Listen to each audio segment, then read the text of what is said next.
Do you know yachting was an Olympic sport? It's too easy to cheat. How do you cheat in yachting? Simple. You stick a small motor under the hull. They never check. Don't you think they'd be a little suspicious when one boat wins by 16 hours?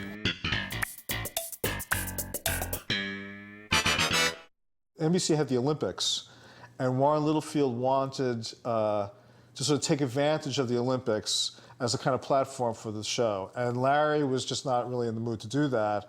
And he said, if you want to do it, go ahead and do it. And so, again, it gave me an opportunity to be ambitious and to explore and experiment. And the idea of like a 3-part episode that would actually be completed with the opening of the next season really interested me. Season 4, and starting with the trip, and then getting into many, many episodes that season, and from that point on, became the thing about we weren't going to shoot shows on the set. We weren't going to be tied into that set anymore. We were going to get outside. We were going to do shows without audiences. We were going to do chunks of shows without audiences. When Seinfeld started cranking out 30 scenes and 20 swing sets, and the massive amounts of exterior shooting that went on, and stunts, and it really was cutting edge. I think everybody was feeling the oats of going, now we got a show.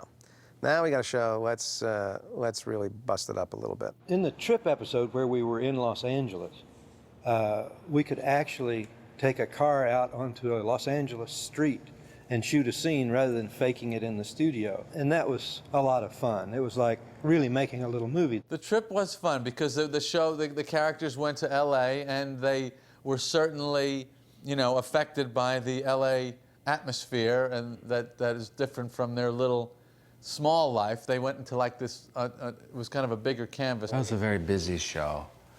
Kind of an out there show. I remember we were shooting up in the hills and a lot of that kind of location work. And we had locations and we were jumping around, and you know, Julia was having her baby, and even though she wasn't here, there was a real excitement about that. It bothered me enormously not being in the opening episodes, but I had no choice. I was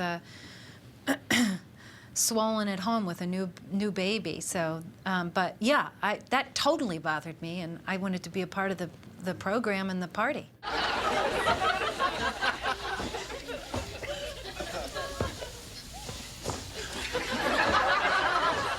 You know, it's so nice when it happens good. The origin of the line, "It's so nice when it happens good," is my first Tonight Show.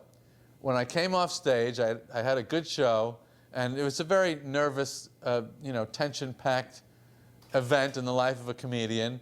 And Fred DeCordova, the legendary producer of The Tonight Show, came over to me, and he put his arm around me as we were walking off the set, and he said, "It's so nice when it happens good." And I told that story because it was just a strange kind of syntax and kind of fatherly, it was like Jewish Hollywood Torah or something. I don't know what it was, what it meant. You're under arrest for first-degree murder, the death of Miss Chelsea Lang. When we got into, you know, Kramer being a murder suspect, I started to go, well, okay, we're getting into the wacky a little bit here. We're leaving the world we started in.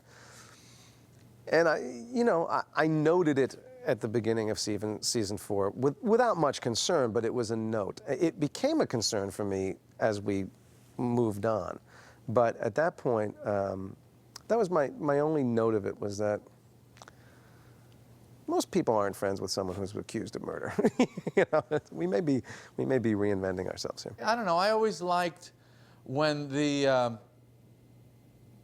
when we went a little far afield. That was kind of a fun. That seemed to work well for us a lot of times when we were kind of didn't know what to do, had nothing to do. Someone had, you know, in desperation, and you lunge for some crazy idea just for something to do. And okay, so there's a mass murderer, and was it the Smog Strangler or something? And what, they thought that Kramer might have been the Smog Strangler? I don't know. I love that stuff.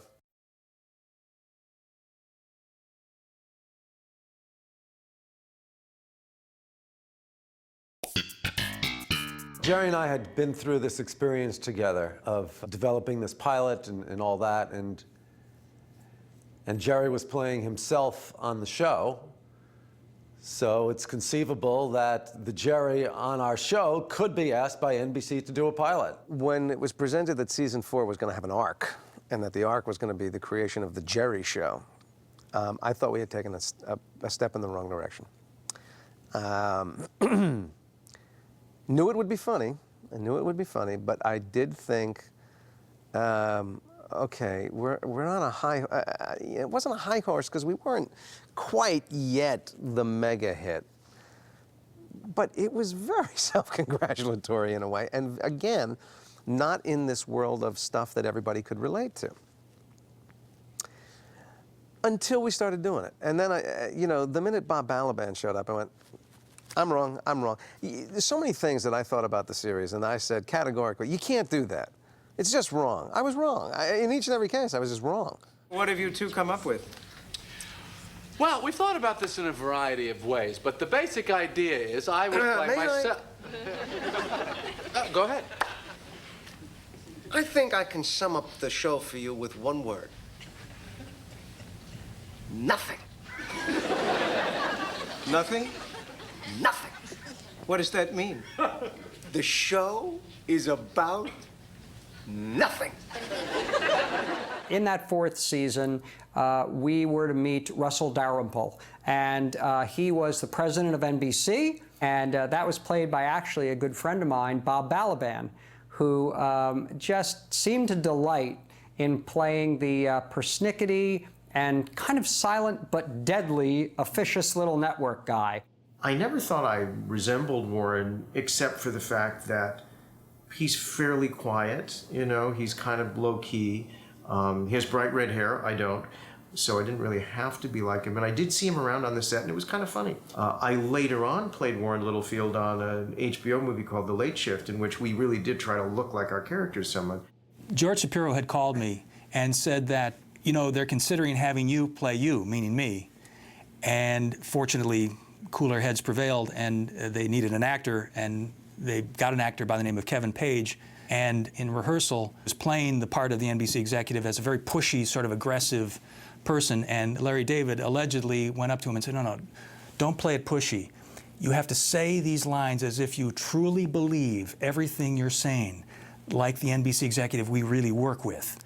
First of all, that was a terrific show. Oh, thank you very much. And basically, I just wanted to let you know that we've been discussing you at some of our meetings, and we'd be very interested in doing something. I'm really glad to meet you, and we really liked your show.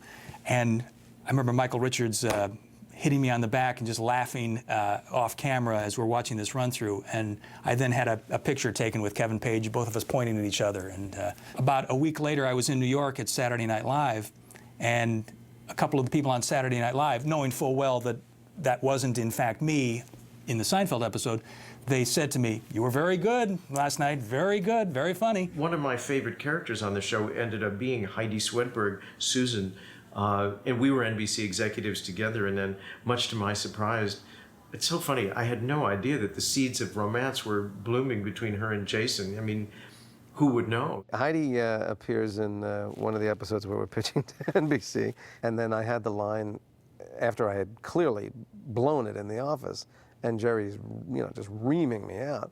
I said, "I think the girl liked me."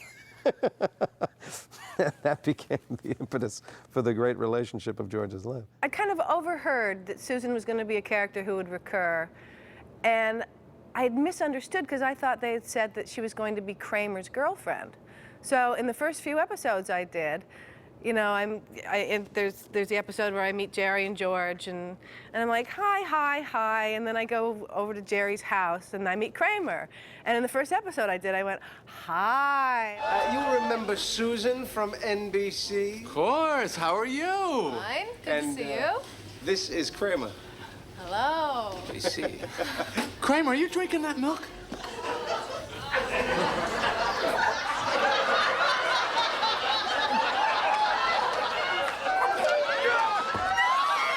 I thought that was a strange way to begin an attraction, having someone throw up on you, but I thought, well, I've fallen in love with worse. Should have known better. I should have seen it coming. I didn't see it coming. I think she saw it coming. It was wasn't until about halfway through the season I realized, you know what? I think you're George's girlfriend. Personally, for me as Newman, oddly enough, the ticket,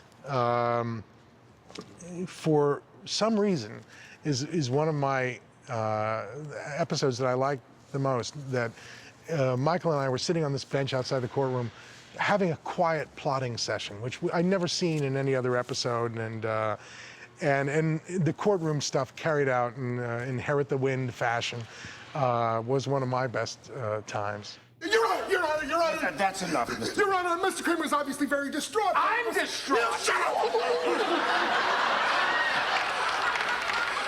I demand a recess so that I can take him outside and help him regain his composure. That'll be $75. What's the matter with you, jerk? We had it all worked out.